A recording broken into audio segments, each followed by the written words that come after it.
Today we're going to answer the age-old question. Can a car with rod knock last an entire rallycross event? It's hard to tell. Oh my god. What do you think? She's a goner. For those that don't know, this is the Tastefully Clapped Mazda 2. After this car was ran into a concrete barrier at a rallycross event, we were able to reassemble the entire front end and get the car running. The only issue that we had now is that one side of the frame was bent, and we needed to do something to essentially secure the crash beam so that we could just race the car. And in this case, I know a guy. We carefully drove the Mazda 2 over to my friend John's place over at Sledman's Drift Club. Him and his boys were able to give us a quick welding lesson where we learned very quickly that we are not good at welding. So remember how you pulled the trigger there. And then you're going to want to start on the bottom and then whip it up and then whip it back down and just like work in that seam to go metal to metal.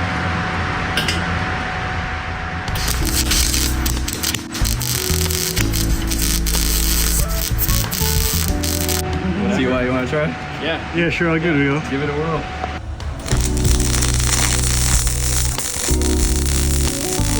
And then got to work on the Mazda 2 by welding a piece of tubing with 2 metal plates on each side that would connect the gap between the crash beam and the frame. Don't try this at home.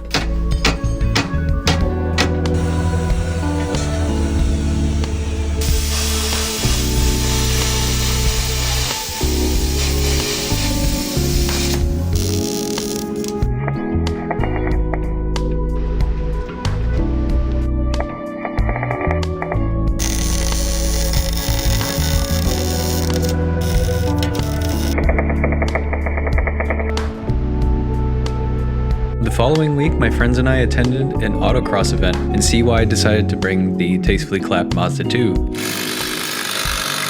Stuck? Oh no. One of these days we should actually try to time it and see how fast we could actually... Oh, like a full-blown pit crew? Yeah. And typically when we go, we try to make a full event of it. So it's a bunch of my friends and I having like a cookout, bringing the cars, talking to people, and it's just overall good vibes. These poor tires. They're hanging on for dear life. He's alive. Barely? Well, at least you're having fun though, right? Oh my god, this guy knows how to slide now. But for whatever reason, this day felt a little different than others. Towards the end of the day, CY brings the Mazda 2 in, and it's making a really weird noise. It's hard to tell.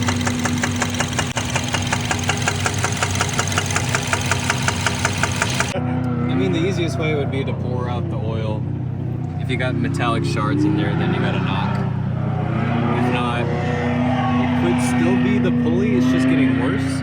Yeah, no, I think you're right. It's like a totally different sound from what it was before. But this is a very different noise. Yeah. We ran over to the local parts store and we picked up some engine honey, hoping that this will dampen the knock and be able to get the car home. This is only $5. Maybe we should try this one. Yeah, let's try this one. Yeah. It's back from the auto parts store with a local Seattle product, Bardol No Smoke. It's a high viscosity additive that we're gonna put in here in the hopes it's just completely gonna solve I'll give you the the problem. open. I'll give you the open one. Oh, So thank it's you. ready. All right, here we go. You might even be able to tip it upside down and it just go right in. Yep. Yeah, there you go. It's made for it. You've never seen engine honey before? This thing was awesome to watch you guys drive around. Did something happen on it? One of the last ones? Like the last time around? Yeah, I think it's knocking now. Okay, yeah, it sounded kind of funny when you guys came around. I was like, what?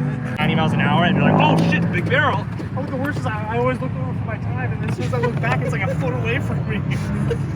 At this point, I think I'm inclined to try to drive it home, not drive anymore today. I wouldn't do any laps if you want to make it home. Yeah. I was just saying that as more of like a joke. You know, you go out with a bang. Because I'm sure if you send it out there, it's gonna go kaboom. I don't know, maybe James, you got an opinion on it? Does it run? Oh, you mean it starts and it keeps sipping off the gas into the tank, so. What I was saying is like I'll follow CY home. Oh yeah, we'll carry it. If it goes kaboom, then we stuff it in a ditch. Call it good. I think I picked up a puncture. Oh, really? Where? You hear something? Oh yeah, I hear that. Yeah, I hear it. I don't know where.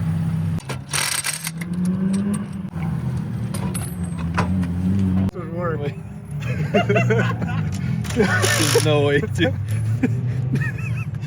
Dude, it actually stopped it. No, it's yeah. bubbling through. Oh, that's much better. A little bit, yeah. Rev it. Oh, okay, yeah. Turn that off. Turn that off. Turn off. Crunchy. Okay, bottle number 2. All right. Is that something like that? I think it's just so tweaked that like. Oh, it goes all the way in. There you go. So there's more that we need to find. Oh my god, it's always something, man. Fuck. As long as these door mounts aren't jammed, like it's just, you know, pull it off. It's a plastic fender, right? This is your FRP. What is it, FRP? This- Fiberglass reinforced plastic. This might be able to come out. Yeah, I think it can buff out. No, it's cracked right there. Somehow the Mazda 2 actually made it home in one piece. But the thing is, we had an upcoming rallycross event. And see why you haven't driven it ever since then, right? Truth be told, I drove it to the auto parts store. See why you It's like, drove it. taking yourself in an Uber to the hospital when you've got like a chest palpitations or something. Oh, okay. Well, okay, so you drove it to the auto parts store and it made it, Yeah. came back here, and do you want to take the people through what you did yesterday? Well, we did a little attempted diagnosis to just kind of confirm that it was rod knock. And as I understand, the hallmark of rod knock in terms of evidence is you look at the oil that's drained out of your pan and it sparkles like vampires in the sunlight. Yeah, usually when you drain the oil and you have an engine with knock, you'll see like metallic little flakes in it, and it'll look like it's almost like a glitter party going on in your Yeah, I was oil looking pan. forward to it. But so that's what we did yesterday. We drained the oil, and plot twist, it's just black. Yeah, it's very thick, and maybe this stuff is kind of hiding some of the metallic flakes. I mean, when I was scooping at the bottom, Yeah. I didn't really see anything on my fingers. Didn't feel like oatmeal. No grits there. But it's so strange because this car is knocking, and it should not still be driving. It should be getting progressively worse. I think the thing about rod knock is people think of it as a binary thing. At least the internet, when I talk to Google, they're like, rod knock, you're screwed. And for the most part, it's like you got rod knock, you're gonna die, or there's no like light case of rod knock, like a light case of pregnancy. And I feel like this car is riding the edge. It's like we put a Band-Aid on a broken arm. That's what it kind of feels like. Right, but the arm's only lightly broken. It's like a hairline fracture. All right, so it sounds like you're pretty optimistic about today because we're actually going to be going rallycrossing this thing up at Dirtfish, which is up in Snoqualmie. Now, I was planning on taking the Subaru Impreza, But unfortunately, they gave me the wrong brake master cylinder. So that car actually has no brakes. So we're going to be dual driving this thing today, and we're going to take CY's other Mazda 2, which is actually your wife's car. It's my wife's Mazda 2, or as I like to think of it, the other car in the Mazda 2 dispenser. I know, because it's like a Mazda dealership Yeah. here. I've got a Mazda 2, another Mazda 2, and a Mazda 5, which is like a 2 but upside down. Oh yeah, I mean, this is amazing. So what we did, or at least what you did, CY, is we slipped off the belt to ensure that it wasn't actually a pulley or a tensioner that was making the knocking. So unfortunately, after taking that off, turning on the car, the knock is still there. Yeah. And should we maybe give the people should we demonstrate? a quick little demonstration? You don't need You're not to. going to hear it. It's going to be whisper quiet. It's It's gonna be like a Rolls Royce. It'd be great if this just like died before we even finished this video. Oh, that'd be hilarious. Oh, it hurts my soul. It doesn't sound that bad. So what we? Well, ticking. It sounds like ticking more than knocking. There's something hitting something. something's happening in the inside. So we changed the oil, put brand new fresh oil and a quart of Lucas oil stabilizer. I think what we could do is we can bring some oil, bring this stuff, and maybe after a lap you kind of top it off, and maybe we mix some oil in here, shake it up. You know, like how you water down like a ketchup bottle? Yeah. Like that kind of same thing. Right. Okay.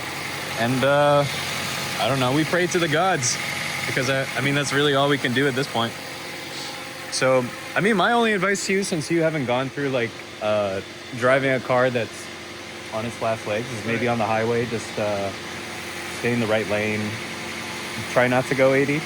I mean, you can go as fast as you want. I'm not going to tell you how fast to You're go. saying like catastrophic engine failure is not good at a high velocity. Is what you're suggesting? And definitely not at racing. I mean, I think it's just going to accelerate the wear, but dude, this thing sounds pretty good. You want to give it like a little, yeah, give it a little knock knock.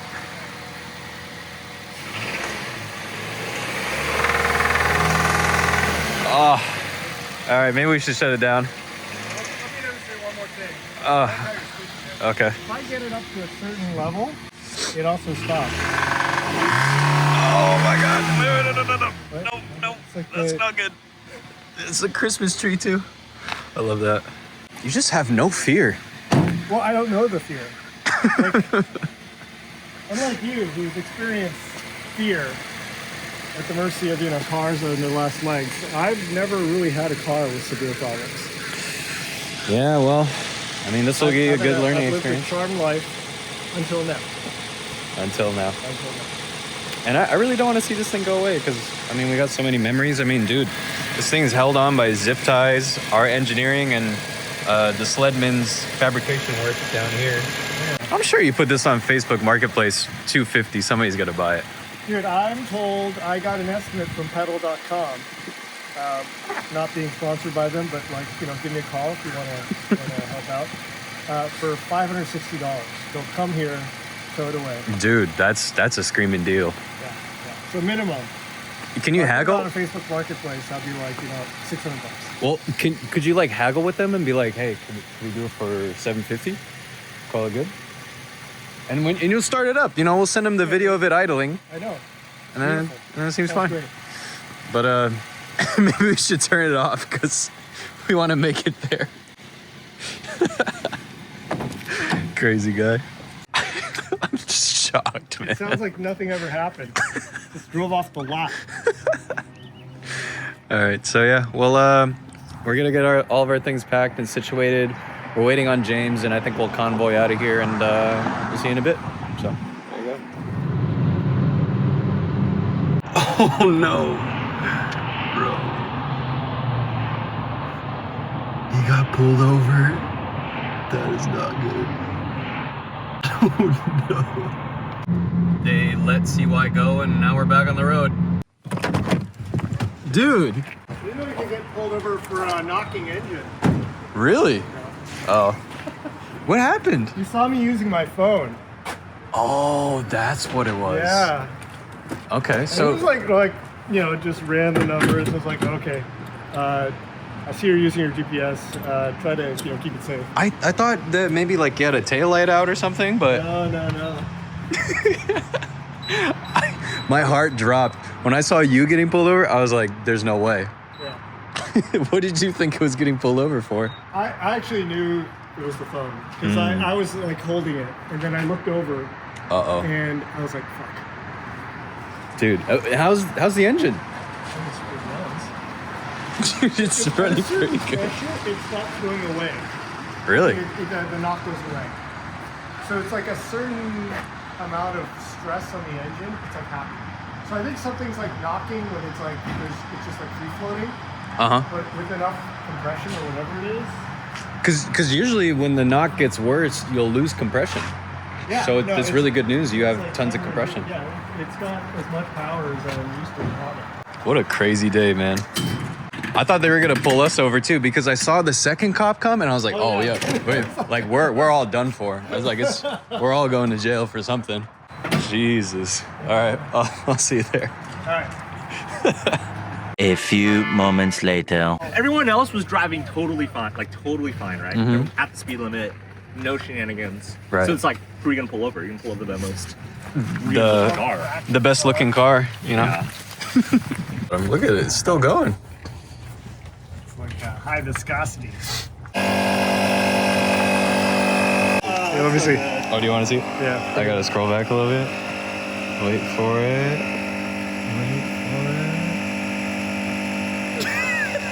The criminal.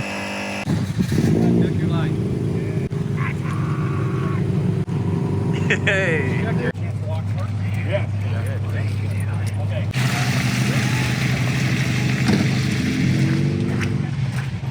What do you think? She's a goner.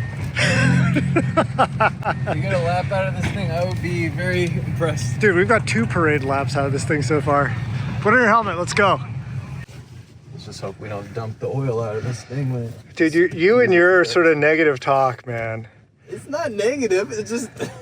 You just gotta believe in this little Mazda 2. I do believe. Okay. Don't make a big deal of it. It's gonna get self-conscious on you. We'll see.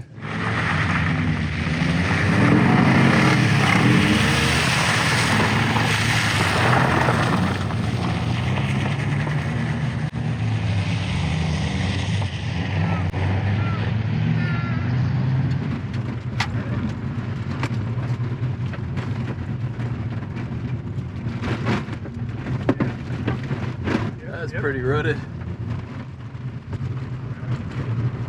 Oh, nice, straight.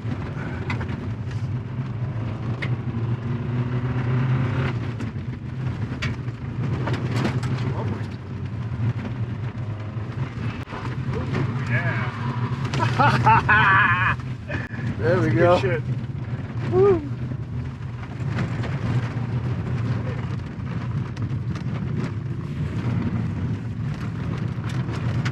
Oh yeah.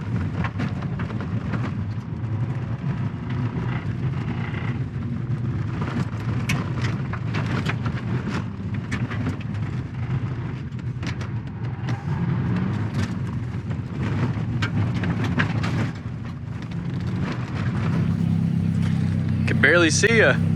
It's dark out, I man. know, I got really dark real quick. Real quick. Northwest moment. 100%. It's literally pitch black outside, but the car is still running. So I always see why a cup of coffee. I mean, this is very impressive. And it runs well, it was fun to drive, and hey. We didn't hold back on, like giving it the beans. Oh, absolutely not. I guess we'll have to see it in the next episode of seeing when this car will die. But in the meantime, hey, it was a lot of fun. All So right, let's make this bet. If it makes it through the entire Winter Rally Series, let's put a hamburger on there. Oh, Right? okay. Yeah. I could do that. That sounds good to me. All right. All right, well, see you guys later.